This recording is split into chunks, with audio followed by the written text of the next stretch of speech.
It's the publishing Gore-Tex. thing. What we're talking about is Yes. emotional Gore-Tex. It is waterproof and yet breathable.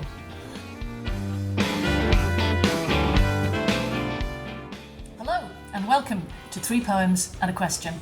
I'm Jo Bell, the host of The Poetic Licence, and in this episode of 3 Poems and a Question, I'm in Manchester, very near the new Manchester Poetry Library, and I'm here to speak to Helen Mort, whose office at Manchester Metropolitan University is nearby. Welcome, Helen, to 3 Poems and a Question. Thank you.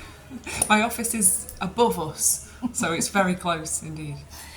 One way to measure success is by the prizes that have been given to a poet, and Helen started early in that regard. She won the Foyle Young Poets Award 5 times, then received the Eric Gregory Award for poets under 30 to encourage them. And since then, she's been shortlisted for 2 of the biggest 3, the T.S. Eliot and the Costa Prizes. And that success is real and important. But we know, as poets, that there are other ways to measure success.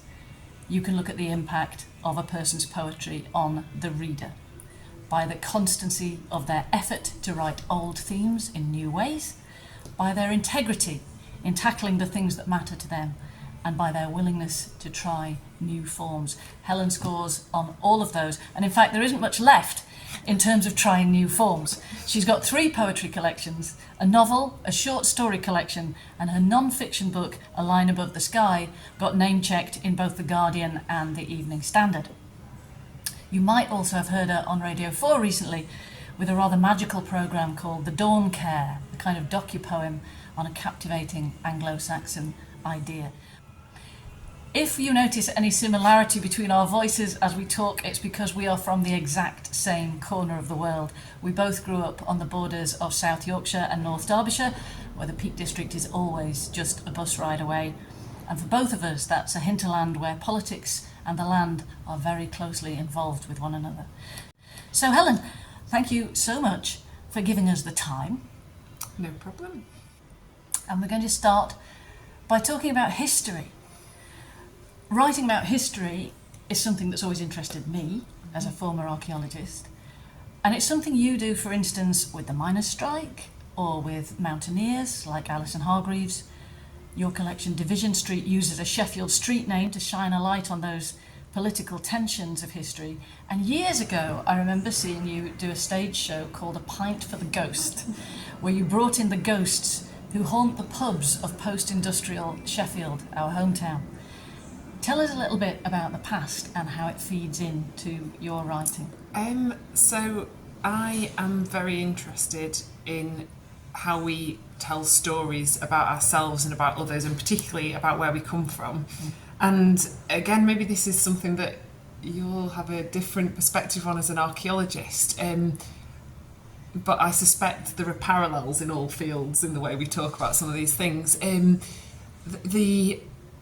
The idea that places are almost records of the things that have happened in them, and that kind of interacts with storytelling. Yeah. So the thing I got interested in A Pint for the Ghost specifically, and I'm so grateful to you for mentioning that pamphlet, that collection, was I wanted to theme it around the kinds of stories that somebody might tell in a pub late at night, because I think you could go somewhere like that and get a sense of where you were just from the narratives and from the storytelling.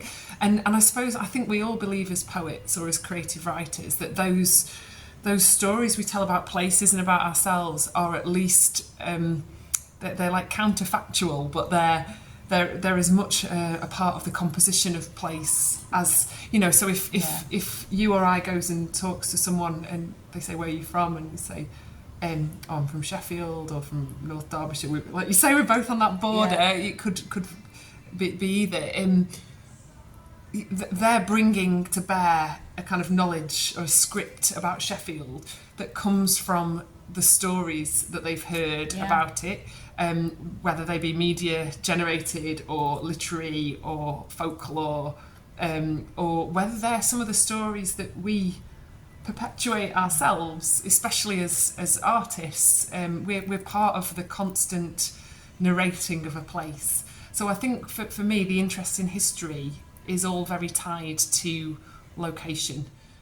yeah, I'm interested in the relationship between history, place, and storytelling in the broadest sense, I think. And I'm always struck as well that you use place names. Obviously, Division Street is the main example of that.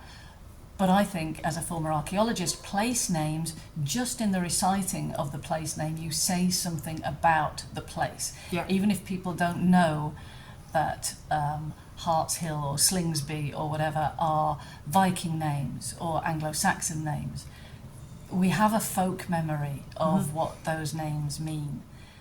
I think it gives you like a mood, doesn't it? Even if, as you say, you know nothing of the place, you respond to that name and you get a feeling, whether it's, for example, growing up, I lived just down the road from Dark Lane. Yeah. And you hear Dark Lane and you get that set of associations. You get a kind of suggestive power.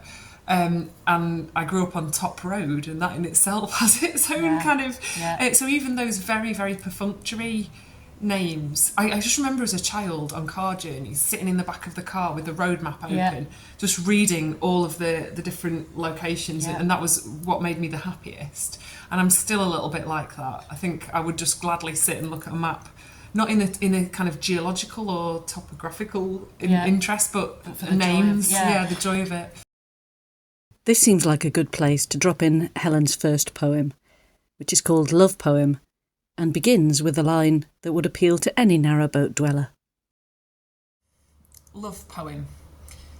My love for you is like the Chesterfield Canal, that first wall with its spray-painted fuck off, a gang of trees lining the bank like hesitating divers, framed in the indifferent light, a single heron and its tired, slow-motion flight towards the loading bay.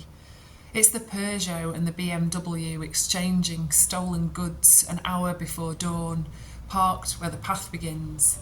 The secrecy of rain through the leaves at Brimington. It's bee orchids and cuckoo spit, sunk, swollen mattresses, a girl's reflection by the lock, the ghosts of narrowboats, the lost dog who lives like a fox, split ear and puddled eyes, roaming the undergrowth, finding the copse where a man sleeps rough in his orange survival bag. It's the chairless beer garden, the walkway that says death to UK coal, the ground they searched for the woman who never came home. And my love for you is the light show water makes beneath the Tapton Bridge in summertime, a shoal against the brickwork shuddering. It's the crooked spire and how it holds the sunset when you turn back towards town. The watch you found in the long grass once, still ticking, minute hand stuck over the hour.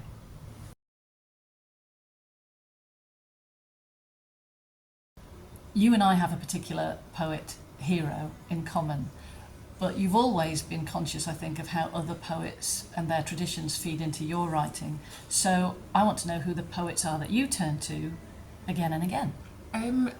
Well, that's a great question, because I always think one of the most interesting things is learning about who other people read, and seeing the way it informs. I mean, Norman MacCaig, like you said, would be the big one. Him. We totally love him, and with good reason, because he's just got a singular consciousness. Often I admire writers who aren't necessarily like me. That we might share a preoccupation, like MacCaig with landscape and with mountains in particular. But I think he's so linguistically and imagistically, if that's even a proper term, inventive and original. I could never hope to have that kind of command of imagery. I don't think. But you recognise in them something that you can't do, that you aspire to do. So I love reading work that's very different from mine. And if I'm stuck, I'll do something like I'll pick up a copy of, I don't know, Poetry Magazine, the American publication. We at the Poetic Licence are big fans of Poetry Magazine and the Poetry Foundation. Well, I love the Poetry Foundation because I feel like so much of the work they publish is totally different from how I write and how I think. I was talking to Hannah Lowe about this for the Dawn Care programme that you mentioned. We were talking about what we thought we'd identified as a tendency amongst American poets to say these kind of great profound statements and intersperse them with the everyday in a way that we felt we wouldn't have the bravery to, or the kind of the courage to put those statements in there. That there was it's like a ridiculous theory, but we were sort of going, oh yeah, I think there's a UK poetry thing of being a bit more understated or hesitant around some of those things, and how we admired that in the writing. So quite often the poets that I'm reading at a given time are ever shifting, and it's someone that I think does something very different from my own work. But like you say, there are favourites that you go back to. Yeah. I know Don Patterson has had a really big influence on me, and I internalised a lot of his stuff about the lyric and the lyric tradition and sound in particular. Yeah. So he's kind of always there. Is it Don that says a poem is a machine for understanding, for remembering itself? A poem is a machine for remembering itself. I have no idea what he means, reader. I think he means that it wants you to carry it around. It wants to become a meme. Yeah. And you know, there are degrees to which some of them aspire to that more and less. You know, there are poems that I love. I love Michael Donaghy's Black Ice and Rain, but I can't carry that in my head. But I also love Robert Frost's Fire and Ice, and I can carry that in my head. So they're always they're kind of trying to reproduce themselves. I like that idea of poetry as almost like parasitic. It's quite nice. But... Or at least nourished by other things. And this is really relevant, I think, to a lot of the people who are watching this in the poetic license. And you read somebody else's work and you think, I will never be able to write like that. I aspire to write like that, but it's beyond me. That's why you keep doing it. Absolutely. Because you can see the horizon that you're aiming for, or you can see something in their writing that you love. You will never be able to do it like them. You will only be able to do it like you.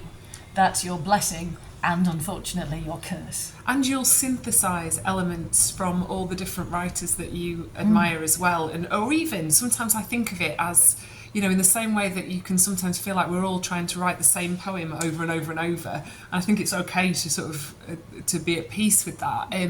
Sometimes there are particular, even more than writers, there are like I'm thinking of your Peak District guide stones now. Yeah, and there are guide stone poems. We'll explain that in the notes. Yes, sorry. You come back to them again and again. So one of those for me would be Evan Boland's poem, that the science of cartography is limited. That's one of them. Another one would be Paul Muldoon's Wind and Tree. And another one would be Lucille Clifton's Homage to My Hips. So you take all of those elements and you can I could trace those to certain preoccupations of mine, or kind of, I might read those poems and go, oh wow, that feels perfect to me somehow, to my own particular taste. I'm not trying to reproduce it, but I'm taking influences from things I love about those poems or about those writers, and I'm kind of, I was going to say co-opting, which sounds a bit steely, but you're co-opting them in your own work.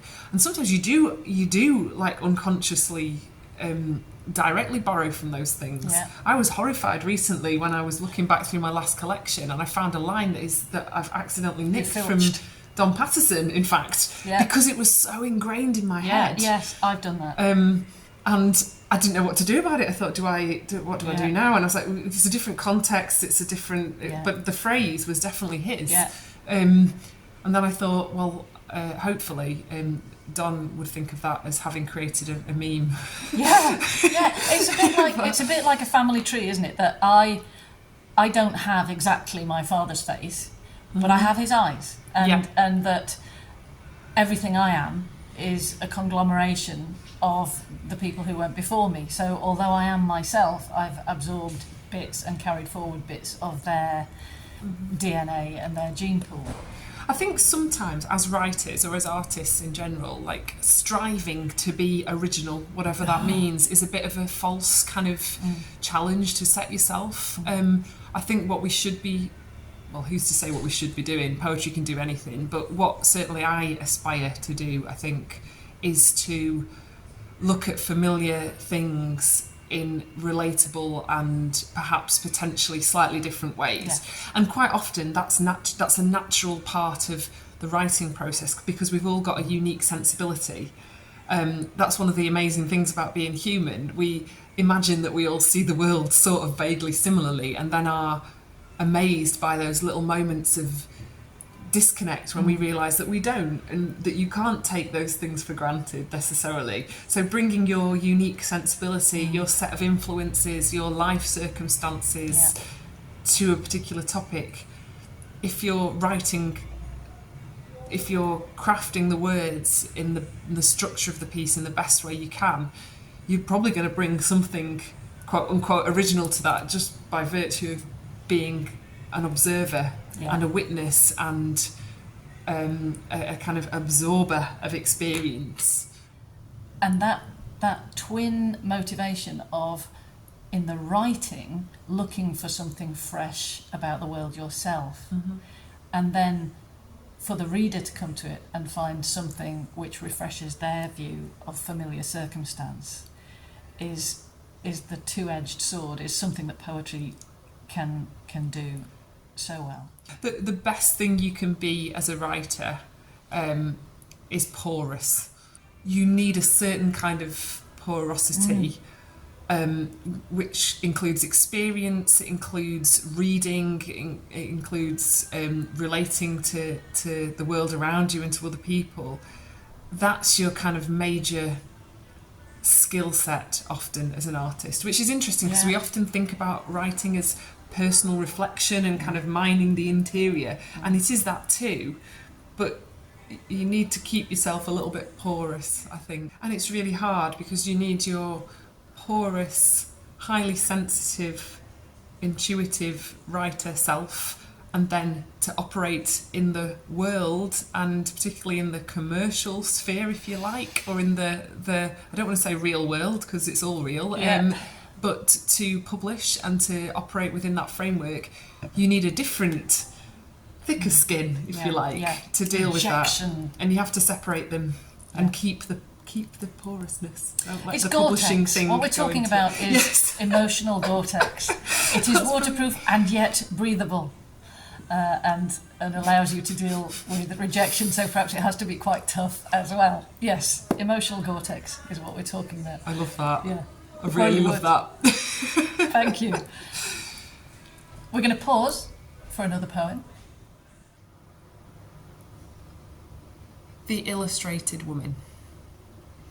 An inventory of the subject's skin found that she was completely covered, not as a map covers the terrain, but as a river covers its stones. Yes, even the insides of her ears, even her labia, even the ridges of her back teeth. We know this to be impossible. It is as if she wanted to leave no room for anything to touch her. She was not tall, nor was she broad across the shoulders. Her mouth may have been small, but singling out her facial features was difficult, such was the density of the ink that joined them. You might say she designed herself. Amongst the most impressive was a horse standing on its hind legs, rearing on her back, nostrils steaming. When he first examined her, the coroner reports he heard a noise, as if a great tree had fallen, a crash and then a quickening, something not unlike the thunder of hooves.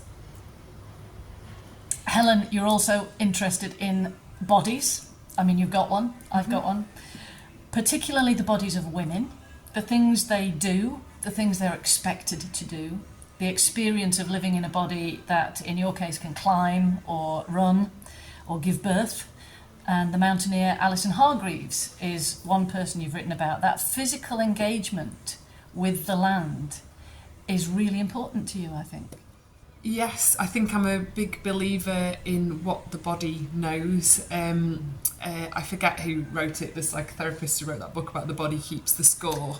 And I loved Lucia Osborne Crowley's sort of response to that, if you like, where she has this called My Body Keeps Your Secret. So this idea that as well as keeping a score, we might be expected to carry things for others, and the different ways that's experienced. I've sort of focused on the female body because that's my particular representative and unrepresentative experience of moving through the world. But I think it's also my obsession with the body is also to do with the way I think of a poem. I think I see poems in terms of movement. There's a lot of movement in my work. That's just the way I think. It just sort of comes out like that. You know, some poems are very filmic, some are very touch focused or very visual. I think my poems are quite kinetic, which is maybe a pretentious way of putting it, but that I definitely think through movements, and quite often I do actually write while I'm moving. So maybe that's inevitable. It would be a kind of almost a luxury to not have to foreground the body in any way, because it means you might have moved through the world in a way that other people haven't made you do that. Notice yeah, exactly. And you know, and I'm aware that my experience of that will have been much more plain sailing than for others. But I think it is important for poetry to capture those kind of bodily experiences. And maybe, again, it's Don Patterson, isn't it? The idea of the poem being carried in the head, a machine for remembering itself. Yeah. Perhaps that's why poetry lends itself particularly well to movement and to embodied things, because we can, if we memorise a poem, we can quite literally carry it in our... carry it sort of physically, I guess. The fact that performance is such a big aspect of what we do as poets compared to other literary forms, maybe. And I think nobody goes to a novel reading evening, do they? Well, it just doesn't work as well. It just... I feel like we can probably... It's probably not controversial to say that poetry is just better for performance than non-fiction. Fiction. Poetry's on the whole. just better. Yeah, it's just the best. Just better. Oh, mind you, you're multilingual. So, but poetry's my favourite. Yeah. Good. And I think, again, that's to do with the embodied nature of it and the communication and the performed aspect. You're speaking to me the day after I saw the Barbie film, so thinking about bodies and the embodied experience, and particularly gender, is probably even more to the forefront of my mind than... Phil Binding from The Poetic License wanted to hear your views on how a male poet could or should write about their own place in a modern society. And he said, I rarely seem to see or hear men use poetry to talk about sexuality, body and emotion, and partly because the social landscape is changing for men in a good way. I think Phil's question is maybe circling around something to do with fear. Like whether it feels safe for certain people to write about certain topics, and whether you're worried about the reaction to them. And that is a really tricky thing, because it does overlap with complex issues of who has the right to say what and about who, about appropriation, about identity, all of those things as well. So there are loads of pitfalls. But you can give people permission to play and say you don't have to publish it unless you're happy that it achieves what you want it to achieve. And it's so interesting how we inhibit ourselves from even doing that in a private space. And I think you can't write well if you're inhibited. Push yourself. If something makes you feel uncomfortable, that's where you want to be. Yeah, well, that's where you should be, maybe.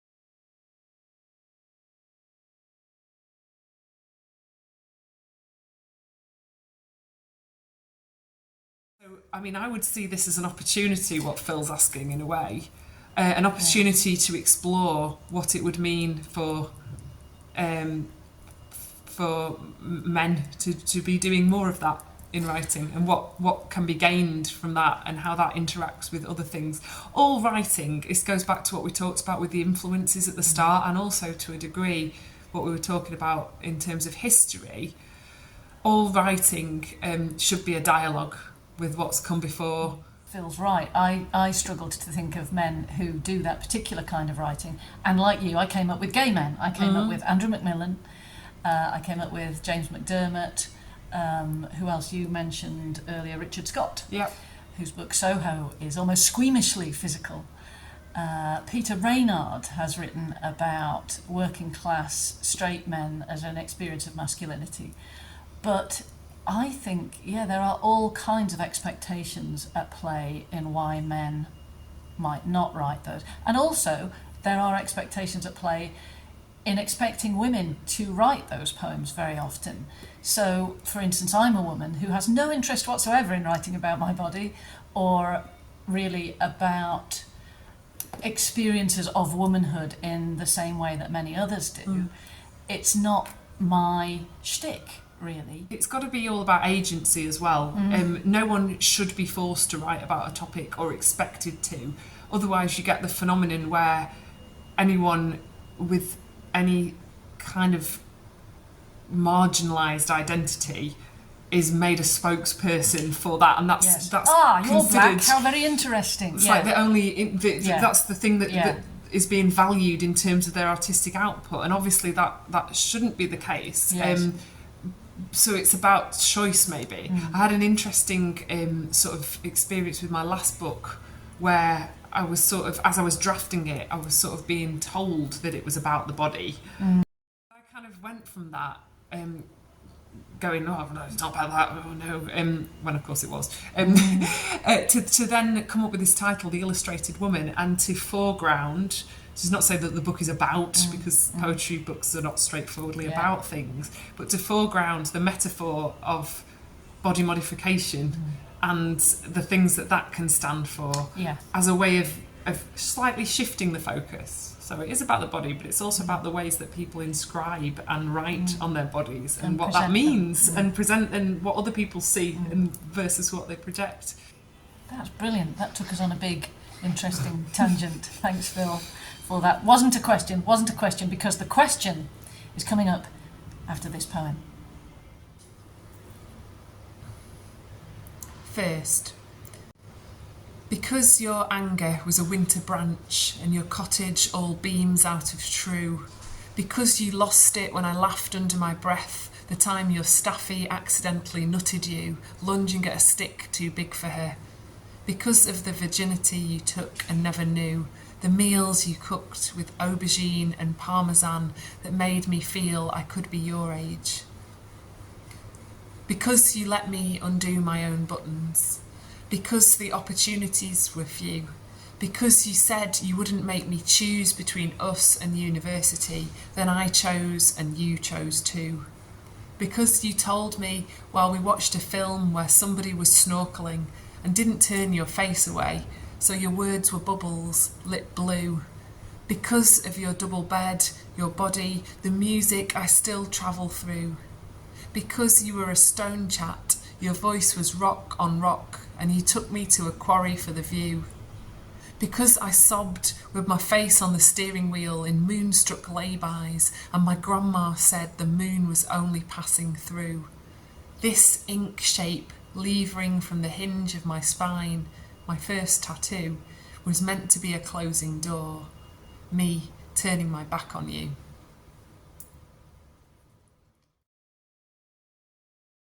So, 3 poems, and now the question, which in this case is asked by Jackie Carpenter. And Jackie's question is this: are there elements of your identity that you have sloughed off, or that you have dissected and chewed up and spat out, so that they no longer seem relevant to you now? Ooh, what a fantastic question. Isn't it? Thank you, Jackie. That's a thought-provoking essay-length question in my answer to a question in my head, so I'm going to try and be succinct and go with my first instinct, which was that we're all complicit, especially if we're artists, we have any kind of public profile, in the sort of narration of the self and foregrounding the things that we perhaps are comfortable with having attached to us and like not associating as strongly with the ones that we're less comfortable with, maybe. The complexity of class identity and what that means. And I studied sociology at university, so like I'm always interested in that as a kind of sociological question. But like the experience of being teased at school for being posh and for not having enough of a regional accent. Ditto. This is the interesting thing, isn't it? I think writers often exist on these intersections of always being slightly outsidery. Often knowing long words. Yes, or being swotty or geeky or reading a lot of books. I've only kind of written about it from the perspective of going to university, and maybe that in itself is something I don't foreground. That I went to Cambridge University, which is a great honour to have gone there, and had the experience of the other, where I was getting teased for my accent, or I felt like I didn't necessarily relate to a lot of my peers there. But I've maybe written a bit about that, but I've not written so much about being called posh at school, for instance, because my parents were teachers, and I didn't sound sufficiently Chesterfield. For me, I don't feel like I remove any, or not consciously remove any bits of identity in whatever we consider it to be. Like I do know friends that people that come from a particular geographical place and have moved elsewhere, and they kind of deliberately want to distance themselves from that place for some reason. I think that's quite usual. I don't feel that at all. Like I still live in the same kind of area, so it would be hard to do that anyway, but I don't have that. And of course you can get the opposite, which I'm sure I've done at various points, where you romanticise where you come from in a particular way as well. But I can't, at the moment, I can't think of anything that I've kind of, what was the phrase that she shed? Sloughed off or dissected or chewed up and spat out. Maybe chewed up and spat out. Maybe we do that all the time as writers with everything. We're always chewing things and spitting them and expecting people to look at the spit out remnants and admire them. Isn't that beautiful? Like we just chewed that up and spat it out. But if you seek to publish your work and you disseminate it in that way, you're then always engaging with the things that people have said about it and you as well. And of course, they become badges that attach to who you are as a writer. So you mentioned in your introduction, Jo, that I'm a climber. And actually, I haven't done any climbing for about the last 5 years. But I have written about it in that time. So I'm trading on the idea that I'm a climber, even if I'm not doing very much of it at the moment. So you kind of collect those like key search terms. You're inhabiting all your pasts. And of course, the reading public, such as it is 10 years behind you, perhaps, in where you actually are. You know, I, for instance, used to write a lot of poems, which I still think were important at the time, about sex and trying to write about sexual relationships without sentimentality.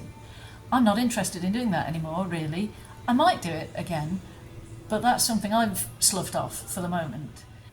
Well, and the thing that it's like bands who have to play their old hits when they're live. Is that the things that other people might be interested in that you've done might not be your current concern, and you have to take account of. I think you have to own the past bits as well, and work out how you respond to them now. And luckily, as humans, we're always constantly engaged in the business of trying to make sense of who we are in terms of who we've been, and it's always, the past is always chasing after you. Big thanks to Helen Mort, who, like all of our interviewees, has far better things to do than talk to me, but she does it because she's one of the good people. And thank you for listening this far, because you are too.